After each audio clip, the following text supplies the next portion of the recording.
Hello everybody, this is a quick training session on the new intake screen that you have there, as well as my open intakes, explaining how we're going to do initial contacts with external parties in Iris. So the most important thing to take note of is that the new intake screen is also sometimes called the short intake. The department calls it a screening, but we are going to call it a new intake so as to differentiate the screening terminology we already have in RATA. So we are going to call this the new intakes or intakes, and the intakes that we also have already is then going to be called the full intakes. That's comprehensive intakes. So that's just to clear up any confusion that there might still exist. Let's take a scenario. Let's say we've got a call come in to one of our offices, okay? You hit the new intake screen and you'll be able to then capture information about the speaker you're talking to, the person on the other end of the phone. Of course, if you have an email, there's not much time pressure. The first thing you'll do is you'll just select the date field, and the moment you click on the date field, it goes to today's date. You can change it if it was already on a previous date, but you can just click once and it will take today's date. Employee, choose yourself in the list because you're the one taking the call and creating the intake.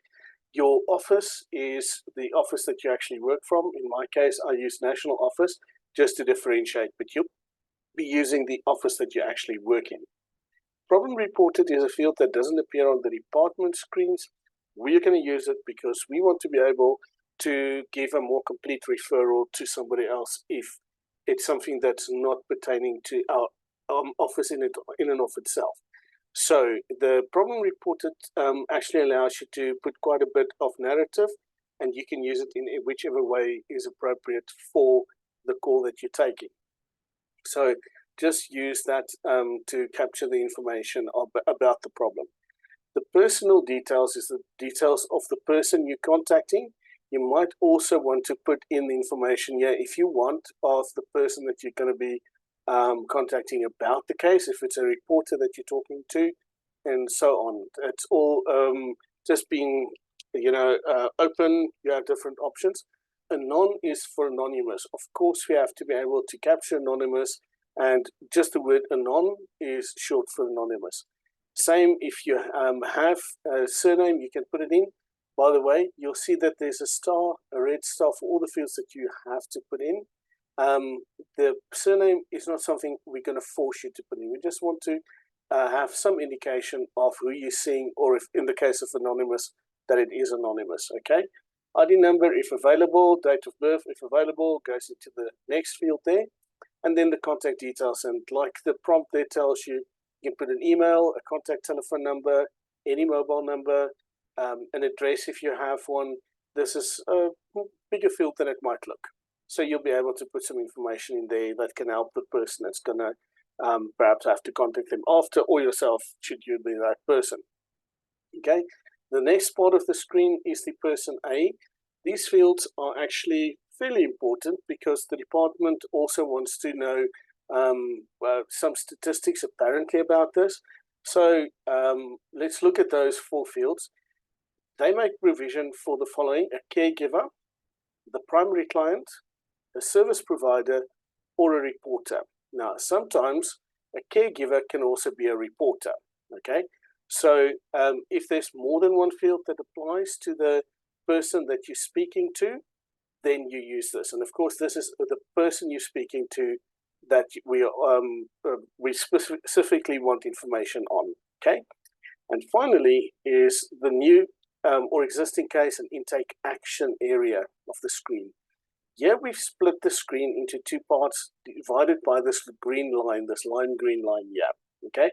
The top field, the top part here, is specifically to allow us to do referrals.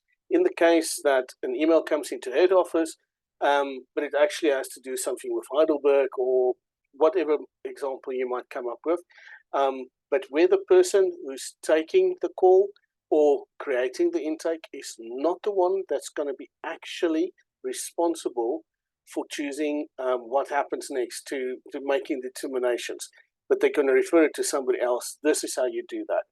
You will then click the tick box there for referred internal, and you'll choose a name from the list. Okay, I'm going to choose myself for this. That's very rare that you'll refer something to yourself, but you'll be able to choose from the list whoever is really applicable. If you don't know, then use the name of the program manager. They can refer it. Also, if something is referred to you but it's not for you, somebody else in your office, re-refer it. You can do that. We'll get back to that later. Okay. If a referral is applicable, then you'll only complete the fields up to the line here. Okay. If it's not applicable, then you'll be doing the rest, or if something's been referred to you, then you'll be doing the rest. In the case of the test or the scenario we're looking at right now, we're just going to say this is a referable. We're going to refer it, and because we're going to refer it, we're not going to complete any of the fields. If you read with me, the top part says when an intake is referred, the fields below will be completed by the person responsible for the intake. Therefore, a referred intake can be saved without completing those fields. So that just confirms what I've just said. If you're referring, only the one up to the line that you have to do. If you are the person responsible, then you have to do the rest of the fields. Okay? And that's also what this next comment says. Fields below to be completed by the person responsible for the intake. Okay, we'll get back to this. So we're just going to use the scenario of we've taken a call, we've given some information, we're referring it to somebody else to look at. Okay, so we just hit the Save Intake button at the bottom here. And if you notice, there's a message that says Saving Intake. That's all. And it takes us back to the case file list. Okay, and that's a very good indication to you that it's not trying to do anything weird. Okay. Right, so what happens next is that you'll receive an email, and you might have heard, I don't know if I've switched the sound on, that I've received an email. And if I go into my emails, then you'll see that I've got a new one here that says Iris notification. Okay, and if I open that one, you'll see it says to me, "Hi Dirk, please note that an intake has been referred to you. The details can be found in My Open Intakes menu option." So we just click on that My Open Intakes menu option, and it takes us straight to the My Open Intakes. You might notice, or might have noticed, it's actually opened a new tab. Okay, because I'm logged in, it works. If you're not logged in, you'll have to log in and go to the screen. If you're logged in, it will take you straight to this screen. Okay, so this screen shows that there's two referred, not accepted intakes that it was referred to me. Okay, the number here shows the actual number of the file that is as the bigger number, and these can also be sorted. Okay, so if I look at the date on these, then just by clicking on those little arrow thingies, I'll be able to sort it first in the one direction, and clicking again, now it shows me the latest on top, newest on top. Okay, so you'll be able to sort like that. There's three options here on the screen. It will show you automatically when you log in. Open the screen the first time. Anytime you open it for the first time, it will show you referred, not accepted. If you then click on referred accepted, it's going to show you red for referred not accepted, just to tell you that's what the screen's actually all about. And you'll see now that there's other ones that I've was referred to me, usually by myself, and I've also accepted. And then there's also an option for all intakes. I'm going to get back to how we use that one, but that's just the two that's specifically to do with referrals. So if you accept a referral, you'll also be able to later on see it in your referred accepted list. So if you've accepted an intake, handled it one way, and then you realize later, oh, okay, there's more information that's come my way, and you need to get back to it, that's a quick way to pick it up, to remember, oh yeah, that was the one that was referred to me by whoever it was. I'll quickly go find it under my referred accepted. Okay, so referred not accepted, the default shows you the ones, it will show you your newest one. We're not really supposed to have too many open ones. It will happen from time to time if you've got a really hectic day in the office, but try to manage this list to keep it as low as possible, because this is a good indication that there's something that you still needed to action, sorry. My apologies. Okay, so to open one of those, you can either click here where it says refer to, or you can click on the name.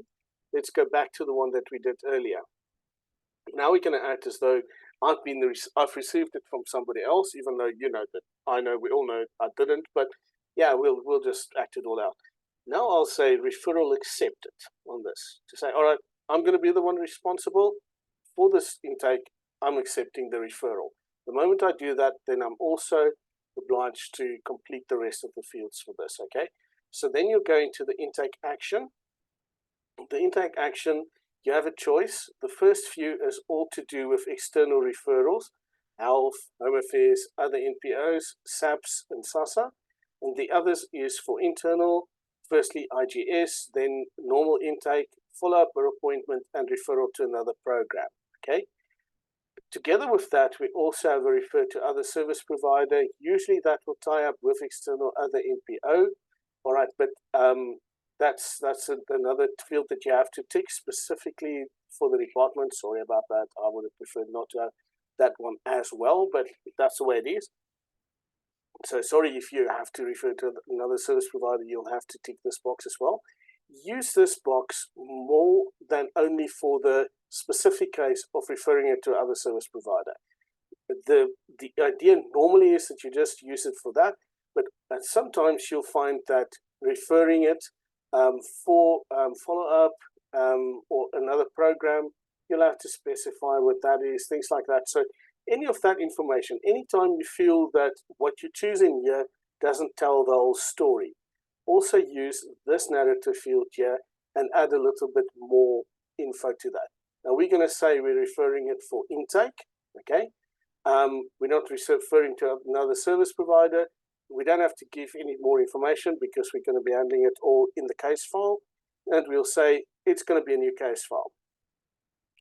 If that's the case, then we've kind of done the rest. If comprehensive assessment is not required, we'll be ticking at this stage, but usually we'll leave that one, okay? What happens if it's not internal for intake? What if we're just giving somebody a food parcel, something like that, okay? Well, food parcel, there's not specific guidelines in ROTA at this stage how you handle that, but I would say that's referral to another program, and we'll say in the box here, food parcel, which usually tells the whole story. We're not going to, in that case, create a case file, except if we have one already for the people, then we'll just say, in this case as well, refer case, blah, blah, blah, and that would be enough. Okay, and because we're resolving this at intake, in the case like this where we give a food parcel, we'll be using this checkbox on this side. Let me split the screen up for you in two areas. The first area would be this one on the left here, where it says new case file and comprehensive assessment, required or not required. Tick it if it's not required. Normally it is required, okay? That would be applicable if you're going to create a case file and handle it like a normal case file, paper case file.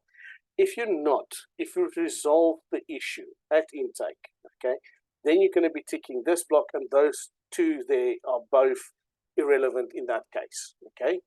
So that's a way to differentiate between the two parts of this screen. Better to see it like that and better to handle it like that, okay? So both of those instances would be applicable, but I want to show you what happens if we do an intake. So I'm just going to change this back again. Let's say we're going to create a new case file. We probably do a comprehensive assessment, so we're not going to tick that box. And because we've ticked that one, we're not going to tick this one. All right. And now if I save intake, remember the first time we got a information pop-up that said saving intake, and it took us back to the case files. Because we're now creating a case file, let's see what happens.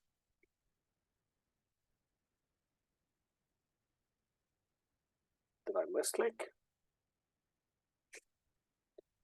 Okay, now it says saving intake and creating case file since issue was not resolved at intake.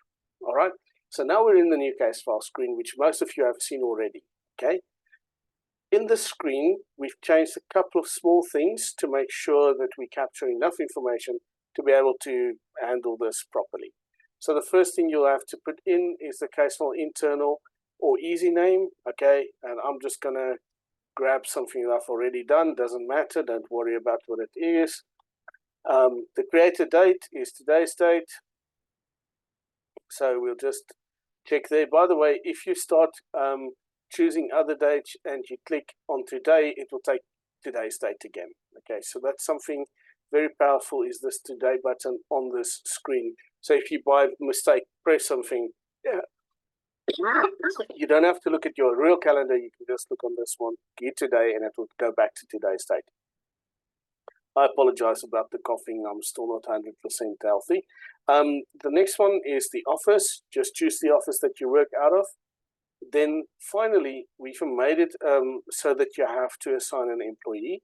And the main reason for that is this avoids the possibility of us losing track of any case files, because it's going to be assigned to somebody. In this case, I'm assigning it to myself again, all right? And the last field that we have to put in, again with the little red asterisk star in the corner there, is the case file number, okay? Now, it might be that at this stage, you don't have a case file number to use. Not a problem, put in temp something. I believe this field, it does not allow duplicates. So you'll have to put, if it gives an error, you'll have to change the number, put a duplicate number in there. Put another number, so temp 2, 3, blah, blah, blah. Just to have a case file number until you have a real one. Okay, so not having a real one shouldn't stop you from being able to create the case file so long, but you'll have to update it and get it correct as soon as you can. Okay, you'll see that the rest of the fields, all interesting, but you don't have to fill any of those in at this stage. All right, now something that I've done to help you guys out, I've allowed you to save the case file at this stage. But that I've also done is to say, if you hit one of the buttons on the left here, like process notes, it will save it and then go to process notes, preventing you from having to first save and then go there. So I've not saved it yet, and I can hit the process notes button, and you'll see that I even get a message that tells me that it's saved the case file, and now it's gone to the process notes. Now the process notes is out of the scope for the training that we're going to look at today, but that is the basic process that you can use to get started with a case file out of having a new intake in front of you. And you might have noticed, except for a lot of explaining that I've done, this is actually a pretty straightforward process and doesn't take long to get to the point we can actually start adding process notes. So we've tried to make it as simple as possible to get to the point where you can start adding your process notes and start getting into the meat of what you're dealing with, okay? So that's the reason why we allow you to do a lot of things and then later on go back and flesh out your case file, the information and things like that. All right, so, and that's also why I'm showing you this, so that you can get an idea of how the process gets you to the process notes. Here's something important that you guys need to understand. An intake cannot directly have a process note. We first have to create that case file before we can create process notes. But because it's quick and easy to do a case file, it shouldn't take you long. There's not much typing to do that you have to do when you create the case file. You saw me just selecting most of the things. Only things that you'll have to type in is actually the name, well, it's the case file easy name and the actual case number. That's the only two things you have to type. The rest you just click. All right, let me take you back to the My Open Intake screen, okay? This screen is actually more powerful than it might just look off the top, all right? By the way, you'll see now that that other one that I had, its number was 101. That one's gone, and if I look from my referred not accepted, and if I look at my referred accepted, there it is, 101. So now it's got referred accepted, all done. But there's something that came out of using it, and I want to thank Peter for helping me with testing these things. What we realize is that there are instances where you want to do an intake and you're not sure whether there's going to be a case file yet. But you don't want to lose that intake because you've saved it. So how do you manage that? So what we said is, all right, it needs to be possible for you to do an intake and not fully commit to all the fields on it yet, whilst you make sure that you're going to do a case file for it, and then do the case file the moment it becomes applicable. So how do we manage that? And that's why we've got this all intakes area. Now, all intakes actually shows you all intakes for the whole organization. But we've got a search button. So we can search. In this case, if I search for Dirk, you'll see that it now limits the list to my intakes that I've done. Okay, great. So now we've got a good start. Now it's only mine on screen. Okay, there's still 13 of those, so it doesn't fit on the screen. But as I showed you just now, you can start sorting them. Okay, and if I just hit that sort on the date twice, it shows me 1st February, I've actually got 2 there. Okay, great. But you can also, once you've got all yours, you can filter down. You don't have to do all yours. If you actually remember the name of the person that you saw, then you can just put that name in. And I know the one that Peter was on about was Prinsloo. And there is Mr. Prinsloo. So that's the one that Peter showed me and said, okay, I can't find it. And then we realized we've got to give you guys a way to find those and go back into it. So Peter's one, I can go into it, but I shouldn't. It says, I'm just showing you that you can open it from there. All right. So there we go. That's the way the open intakes screen works. All right. So that's what I wanted to show you guys for today. I really hope that's going to help. Any questions, queries, and also like what happened now with Peter. Okay. If you expect a screen to work in a specific way and it does not, it's not you necessarily that's doing it wrong. It probably is me not having thought of some angle that I should have. Okay, and I'm happy to say, yeah, I was wrong. I should have added that functionality as well. And look at that. So please, if you find anything that doesn't work the way you expect it to work, if something's not intuitive, if something doesn't make sense to you, why is this here or that there? Ask the question. No questions are wrong. Question just tells me either that I need to explain why or that I've got to fix a mistake I've made. And if I need to fix the mistake, I will. Thank you very much. Have a nice one, guys. Bye.